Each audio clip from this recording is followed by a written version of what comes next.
muri yeZimbabwe pari kupisa apa 15 August akudyiwe rinopisa. Like this video kuti vanhu vaya vaboyikane.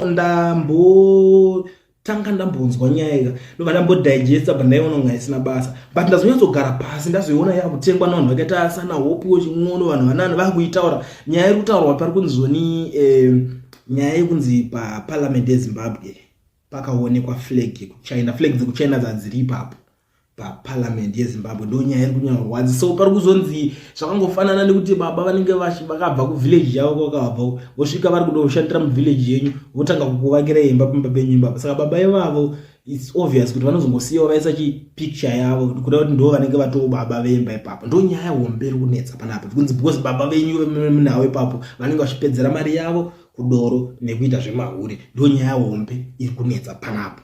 So ini ndangoti ndiri munhu kuti hai ndiri 1 gig ndinotaka kuremerwa ndotozvida zvenyaya izvi ndokwatodedzwa chidaira ndikatogedza ndimhanye nenyaya ndinoonesana nevanhu kuti pane zvinhu zvekutaurika panapa, so that vasajambwe vazive zvimwe zvinhu zviri kuitika, vanyatsoona mofa yese iri kuitika. Saka make sure kuti pauri ipapapa wango kana unawo wabata kuitira kuti zvisazokunigirikina zvisazokunetsa. Nawo ndiri kusangana nevanhu vakawanda vakutanga complain, vari kupopota, vari kunyatsofesana nenigirikini netimu dare negovernment yenyu kuti what chii chakadaro ichocho, like boy now pari kubudira this guy kuti our grandparents and parents escaped the British with guns only for their leaders in the struggle to sell us the children and grandchildren into the arms of China. Ndo nyaya iri kubuda manje kunzi saka ana baba vedu, ana mbuya vedu, anani vedu, madzisekuru vanani neshamwari nemabhebhe avo vakarwawo ndongo yachoyo hanzi vakakwanisa kudzinganisa nevarungu vachimhanyisanawo nepfuti kuitira kuti isusu tingochinjaniswa mumaoko chedu kuti tingobva mumaoko evava tobva tapinda mumaoko evamwe machina. Ndo nyaya iri kutaurika panapa. Pakashata vanhu vari kujamuka. Umwe ari kuti China's display of its flag outside the Zimbabwean parliament symbolizes its influence, having funded significant infrastructure during the Zimbabwe's mismanagement of resources. This situation reflects poorly on Zimbabwe's leadership and undermines national sovereignty. Ndo mamwe mashoko ari kubuda panapa kuti aiwa zvinotongoratidza kuti mimi kwenyu handiti munenge musina kurongeka, saka vanobva kuratidza zvakarongeka ndezvipi ka mari ubva yavaisa mari yavo, saka vakuratidza kuti but ndisu tachiita chinhu tachigadzira, saka vongo display obva vazoratidza kuti tisu tagadzira handi dzenyu mari mune mchidyikani mune mchidhakwa muri kumboflya mafirst class muchimboita zvekunakidzwa muchimbotamba maiweli, saka muchimbofanira kutamba maiweli tichimboita se tichikuratidza zvinoshandiswa mari. Umwe ari kubuda ari kuti people can spin this whichever way they want. This is the most disgusting thing in the history of Zimbabwean governments. To put a foreign flag in a place of authority where governance is formulated, this failure beyond. Please advise the Zim one regarding optics. I don't even know where to start, man. Pakashata, it's very sad, kuti saka already nyika yacho izosota kuswera tichiimbirwa takagadzira chakati takadile. What about pazvinotangira paparliament pamoyo papa, ndosaka pamwe pacho vanhu vachizoti ma-MP mune munawaya haya mahwani ende iyi yakanyatsotakakabva takangosotwa chinyararire ivo vacho vanga kutoti tatowanawo first class necricket ma-MP enyu zvayo nongozongoitawo zvezve. But it's sad. Zvinhu zvinotogwadza zvinosirisa, but hapana chekuzviita tingadiwa kumana kumati it's a Chinese parliament heavily backed in Zim is now a Chinese colony. Urikuona nyaya yakutaurika kutonzi ayo ingoriwo parliament yeningirika, but zvotoratidza kuti Zimbabwe yatoningirika because bosi mavakiro parliament kureva kuti vachada kuishandisa most of the times kazhinji kacho ungavakaimba usingadi kugara obva warakizopowa mari werese unongopa mabenefits akaita I don't even know mana. Pane nyaya umwe ari kuti website that Chinese flag outside Zim parliament should never be a symbol of pride at all. It's of shame, symbolizes failure and selling out by Zim government. ZANU-PF government has lost touch with reality and they no longer have shame extension that parliament represents China. Omanaka pakashata utonzi to represent as China. Mimi muno mchitoti muri busy kuti kona kunyika kwedu. Yose zvimwe zvipande zvimwe zvinhu zvokutika unongobuda ngoti bado kunyika kwedu ere. ikeri parliament yakanaka ubva wangonzi parliament yenyu ipiwo parliament yenyu mune parliament mimi parliament yakumana wache yotukomana tuchena kuti bvubutu ndozvamotanga kuudzwa ende zvinozorwadza ngokuti the country is gone. Soon we will depend on them to build stadiums and quality roads. Urikuona pakuenda nyaya vakomana vacho zvavo ivo pachavo is compared tikada kutarisa nekwavo kwavanobva kunyika yavo aiwa kwavo vanosota. I think painfrastructure chaina iko zvine world chamuchamuka inogona kunge yatopa number 3 kana 2 kana kutoita 1 potse because ivo pachavo vakomana vacho vanodevelopa zvekudevelopa yavo but muno muzo nazosiya developer pfungwa yekudevelopa dzevamwe ndikona kunga ndoinozoshayikwa chete but I don't know kana ranga udawanza wanopa pressure ndoparunzi manje mune makudependa navo kuti chitigadziriro chakati kuti zvinhu zviite ivo vachijika kwava ngapuwe zvinhu zvomahara. It's not for free. Ndimukuzvona mwari kuda kuti ukavakirwa imba nababa wepa next door unovabvunza sei kana vauya kuzorarawo kumba penyu naimi ndonyaya iripo hazi kana vambovakira iyo kana that thing zvakapaitika pano muso a certain guy aida unoroora ndobva uzowedzerwa mari nefriend yake baenda unoroora ndovazobata mukadzi wake ane friend yake uzoda koyo chizvanzi aiwa but ndakawedzerwa mari yangu aiwa takaisa mari yedu pachisini ichitese chomwana saka it's our investment ndozvaakaudzwa ende chekuita panenge pasisina chero ukatoti ndisaka ndakutoziya mukadzi wacho anobva atomutora kuti mari yedu haendere mahara ndo marwadzire zvinoita zvinhu zvacho ndo nyaya dzimwe dziri kufananidzwa pana kunzi aiwa imimi kana mukatoona baba vanext vakuvakira imba zvino kuti vachapota vachirarawo mba moment amwabvunze muchiti chii mwari kuti that man from the distant village has the right to put his picture in the home. Very true, that man is the right to play with your wife too. Ndonyaya yatachitaura irunzi baba vaya vakubva kureka ndobva baba vachinovaka imba kandobva vaisawo picture ndopari kunzi aiwa vanetone mvumo futi kutosvika vachitotamba futi nechi namadhamu enyu ipapa shaumana zvinhu zvekutaurika panapa pakashata ndikutonzwa dzimwe ZANU-PF official and ED Mnangagwa are celebrating the embarrassment the road too has been named after a Chinese as if we don't have our own heroes. And the road foot parikupisa I think about chitombo mwira pakashata parikupisa mwari kuti if another man buys his spouse in underwear, he might ask to see the fittings. And munhu wako akatengerwa chipfeko chemukati anogada kuona kuti chakafita ino ndo dzimwe nyaya dzacho zvikutaura kumana kamwari kuti Zimbabwe is a Chinese colony period. Mwari kuti this was the handover ceremony needs to gather more facts. Say I am one of the wearing a mask. Okay, mumwe wakutaura kuti ayo yanga iri ngirikini ceremony yeku handover ceremony saka hanzi yanga yakaiswa maflags anga yakaiswa before handover ceremony but still pane nyaya futi ipapo before handover yaimboizirwe chipapo kana vaikunzi vashanda riri ndo pangone nyaya yevanhu chete ipapo ndo pari kupisa pana pari kunzi when brothers fight to death a stranger will inherit their father's estate. Chanyo ajela mwana chakutotaura mutauro chiya mwanonzi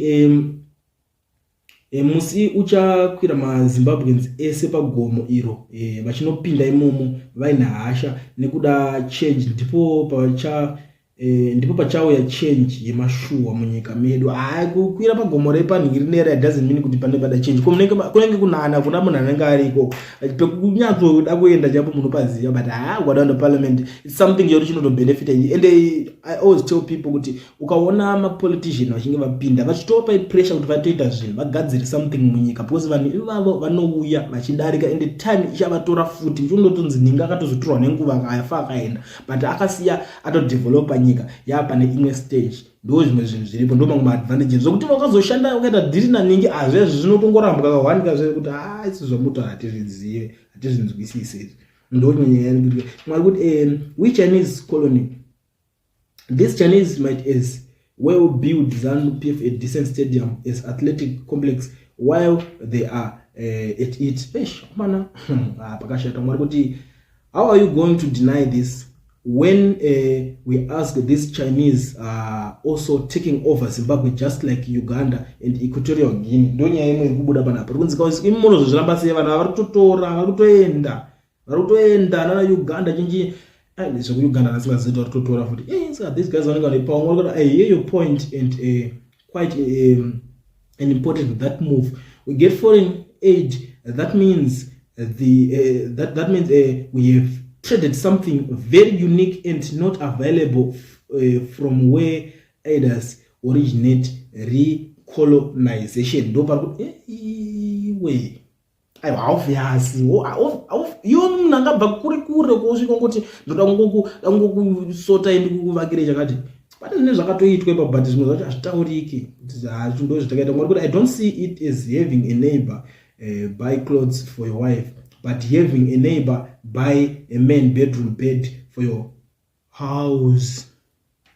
Yo pari kupisa mwari kuti hamusi kunzora tsvimbo pari kupisa. Okay, mwari kuti what's the difference between our national sports stadium Elaten musatuke kuda kuhwisisa. Okay, alright, mwari kuti there are so many people out there who will tell you that you can't what you've got to do is turn around and say, watch me.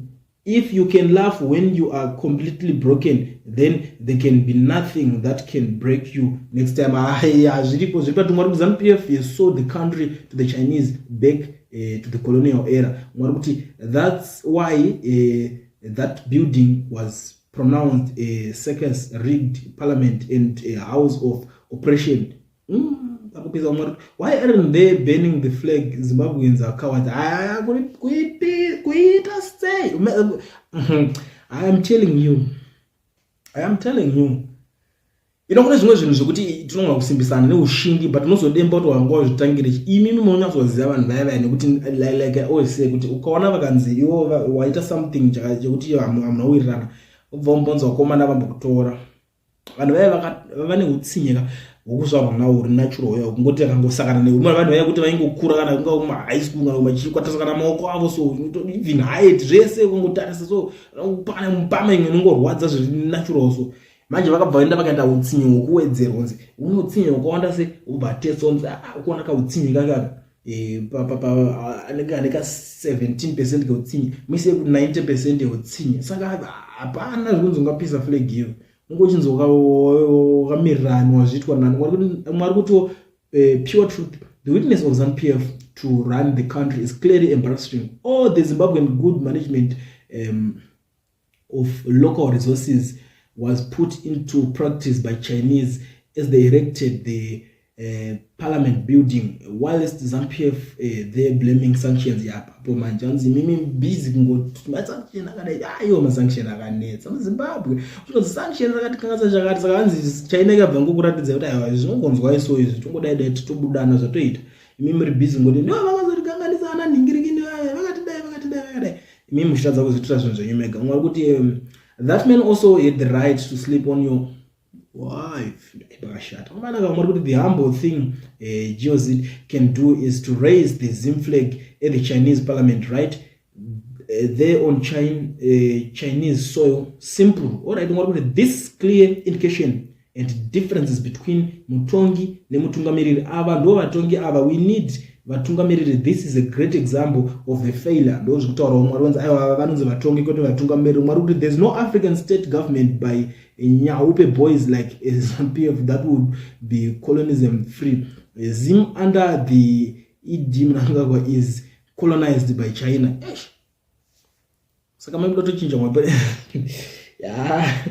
That's why I know just that I still pakatakatsika hapana zvamunotita hanenge tune backup ayo nyaya yemabackup plan yaneza mwa kuti mabvunzo vari mumaproperties who deal with projects of this magnitude, what is means or everything.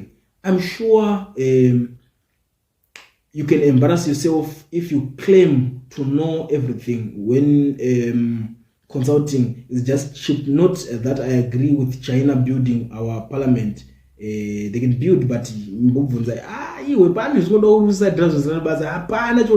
problem.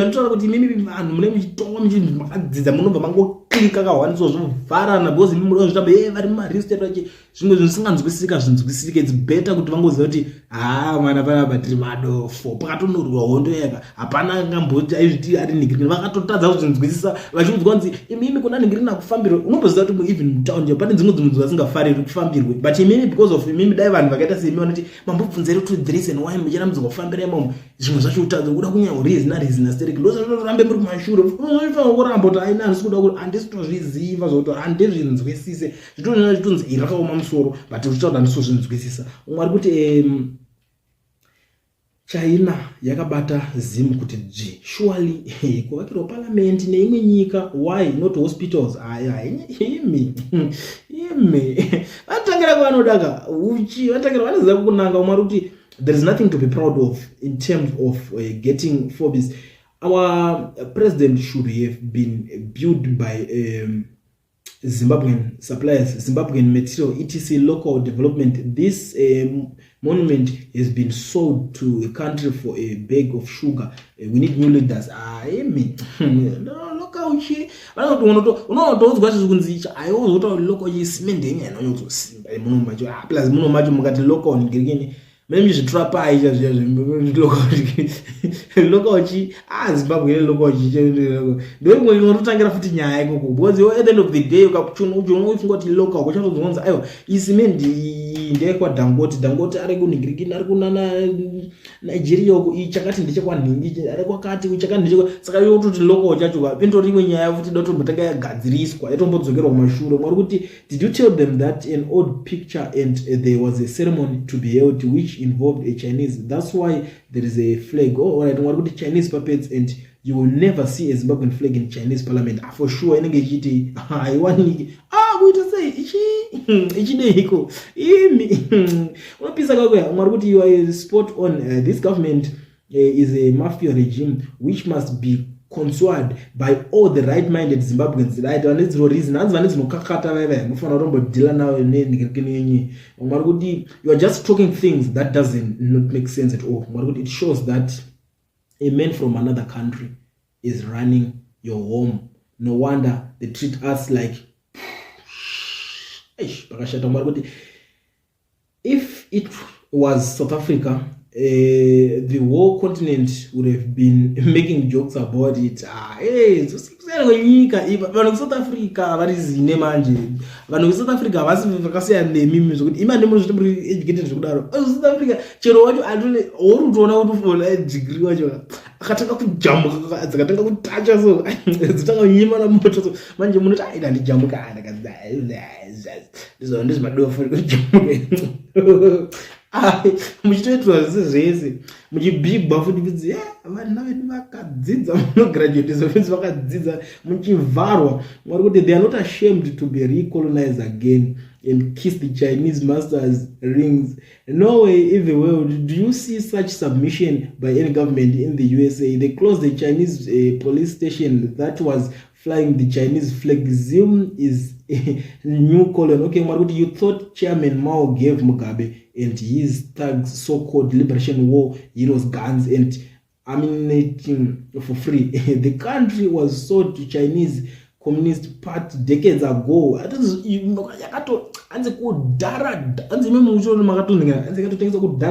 These guys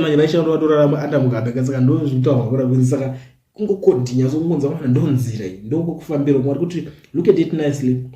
African politics is about who is your master. Whoever is your master, that's the one you praise. It's either you sell the country to Asian or Europeans. Is the equivalent of a man allowing another man to buy clothes for his wife. That man will take a decision on your behalf. For sure. Say that mistake of fun.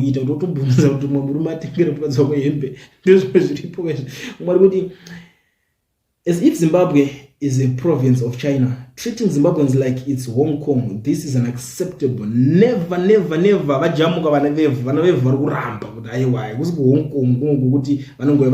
anyway, it means yadeoka zvakatoitika but vanhu vari kujamuka kuti isusu toida kunyazonzwisisa kuti ukama hupu uri papo. You know, it's something yekuti even kana ma MP anyu they're not willing to discuss nyaya dzakaita seidzodzo. ma-MP vanga vatori vibrant vakabobuda zvawana mahere ana Osterlosi ana Chibaya, not kuti tikuda kufevhera but tikutaura nemafacts. Tasangana the likes of Biti kana Mliswa aya Mliswa ita nharo against VSR1 nharo dzake ndo zvinhu zvinochidiwa. But these days parliament kwacho kuri so peaceful, kuri quiet, vari kuri busy kubvunza salary yedu haufa tipei mari yedu tipei mari tipei mari yedu tiwedzere mari dzedu. Ndo zvavanongoita. Nyika iri tori pamwe pane imwe state yekuti vanhu mufana kutozobvunza kozi zvimwe zvinhu makasaziva kuti zvikubva nekupi zvichienda nekupi. But kunogona kuitika chimwe chinhu chomusingazivi kuti zvabva nekupi. Munotangira papi? Anything can happen. Hazviriko zvese unogona kuitika zvese ungoti kunongoti kuwaipwa generation yacho iri ukahwani yongowaipwa motosara makuti saka ana nhingi vacho vanga vati mozotanga kuzonzi right zvikuitika panapa ndezvekuti tine mashares yenyika yenyu tine mashares imimi like ini zvandakamonzwa zvaitaurwa zvimwe zveSouth Africa zvinonzi South Africa yakaregistrwa outside kuchiyirwa yakaregistrwa as a private company neumwe munhu. I was shocked. Zvaitaura namaponga needaro kana mutombo ndikunyemere inomotsvaka maponga zvaitaura achisi South Africa yakaregistrwa bank account is a private company yeumwe munhu anziri under zita rokumunhu akatoimirira South Africa ndiyangu. Saka zvakadaro zvinogona kuzongoitika mongonzwa nyika yenyu yakamirirwa neumwe munhu ine mashares avakuda kuti une mashares. Anyway ndonyaya dzacho guys. Saka inini pangu ndasakura ndazunza nanguva yangu ngokudzidzisa ma-updates nezvinhu zviri kuitika handiti. So the best thing kungosiyawo ma-like of this video handiti kuti mangwana akati batazoziva kuti ivo vakaona kuti muchilike vanobva kuziva kuti makatsamwa.